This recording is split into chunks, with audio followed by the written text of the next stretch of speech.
Shalom. Anda sedang bergabung di dalam podcast Awali Bersama Tuhan dari Gereja Kristen Kalam Kudus Merauke. Kami berharap podcast ini akan menjadi berkat bagi Anda dalam mengawali hari ini. Selamat mendengarkan. Tuhan Yesus memberkati.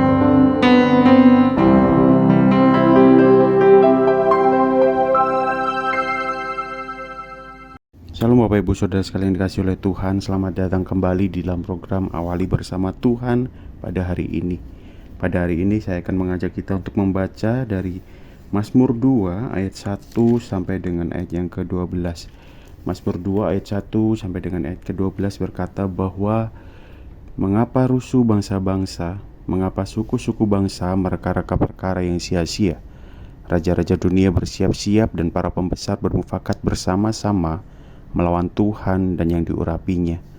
Marilah kita memutuskan belenggu-belenggu mereka dan membuang tali-tali mereka daripada kita. Dia yang bersemayam di sorga tertawa, Tuhan mengolok-olok mereka, maka berkatalah ia kepada mereka dalam murkanya dan mewujudkan mereka dalam kehangatan amarahnya. Akulah yang telah melantik rajaku di Sion, gunungku yang kudus. Aku mau menceritakan tentang ketetapan Tuhan.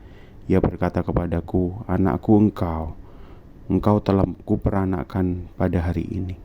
Mintalah kepadaku, maka bangsa-bangsa akan kuberikan kepadamu menjadi milik pusakamu, dan ujung bumi menjadi kepunyaanmu. Engkau akan meremukkan mereka dengan gada besi, memecahkan mereka seperti tembikar tukang periuk. Oleh sebab itu, hai raja-raja, bertindaklah bijaksana, terimalah pengajaran, hai para hakim dunia. Beribadahlah kepada Tuhan dengan takut dan ciumlah kakinya dengan gemetar, supaya ia jangan murka dan kamu binasa di jalan, sebab mudah sekali murkanya menyala. Berbahagialah semua orang yang berlindung kepadanya. Ya, demikianlah Mazmur 2 ayat 1 sampai 12. Mazmur 2 ayat 1 sampai 12 ini menyatakan tentang bagaimana manusia yang telah berjatuh dalam dosa ini berusaha mati-matian untuk mencari Allah dengan tujuannya mereka sendiri-sendiri. Mereka berusaha mencari sebuah kedamaian dengan usaha mereka sendiri-sendiri. Di dalam keberdosaannya, mereka berusaha untuk lepas dari keberdosaan itu dengan usaha mereka sendiri-sendiri. Tidak heran bahwa suku-suku bangsa membentuk sebuah kerajaan-kerajaan, dan akhirnya mereka berusaha untuk berperang satu sama lain, untuk menonjolkan siapa Allah mereka yang benar, siapa Allah mereka yang berkuasa. Tetapi sayangnya itu adalah hanya berhala saja yang mereka tinggi-tinggikan. Bukanlah Allah di atas segala Allah, bukanlah raja di atas segala raja. Maka di bagian kedua di ayat 4-9, di mana Allah itu berkata bahwa semua yang dilakukan oleh para raja-raja ini sia-sia, karena hanya Allah sendiri yang menentukan siapa Dia. Allah sendiri yang menunjukkan siapa Dia, dengan cara Dia memilih umatnya, yaitu bangsa Israel, dan melalui jalur umatnya itulah yang telah ditentukan oleh Dia. Dia telah memilih jalan penebusan yang sejati itu, jalan yang turun melalui keturunan itulah yang menjadi Mesias, sang raja di atas segala raja. Dialah Tuhan, dialah Allah, dialah yang harus kita sembah. Dialah yang memberikan kedamaian di dunia ini. Dialah yang menaklukkan dosa di dunia ini. Dan dialah yang mengasihi kita semua. Ya, melalui Tuhan Yesuslah Allah menunjukkan bahwa dialah Tuhan yang sama dengannya. Dialah Allah di atas segala Allah. Dialah Raja di atas segala raja. Dialah yang ditentukan oleh Tuhan untuk menebus setiap dosa-dosa kita.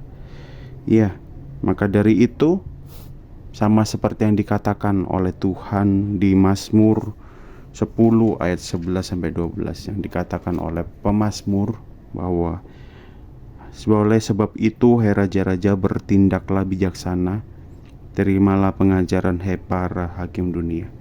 Beribadahlah kepada Tuhan dengan takut dan ciumlah kakinya dengan gemetar, supaya ia jangan murka dan kamu binasa di jalannya. Ya, maka dari itu beribadahlah kepada Tuhan yang benar. Tuhan yang benar, yang Tuhan yang sudah digariskan oleh Allah. Tuhan Raja segala raja, Mesias, Sang Juru Selamat dunia itu, Tuhan Yesus. Marilah kita beribadah kepadanya. Dan marilah kita melihat bahwa Allah yang besar mengkaruniakan banyak kepada Tuhan Yesus. Biarlah kita membawa ibadah kita kepada Dia, Sang Raja di atas segala raja. Mari kita berdoa. Bapa, terima kasih untuk kasih-Mu, terima kasih untuk penyertaan-Mu. Terima kasih untuk karunia yang Kau berikan kepada Tuhan Yesus untuk menebus dosa kami, untuk menolong kami, menjadi penyelamat kami Tuhan. Tuhan, tolonglah kami untuk dapat terus beribadah kepadanya dengan kasih setianya Tuhan. Terpujilah nama-Mu Bapa. Di dalam nama Tuhan Yesus kami sudah berdoa. Amin.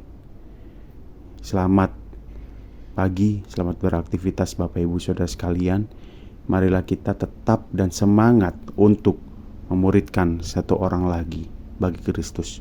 Tuhan Yesus memberkati.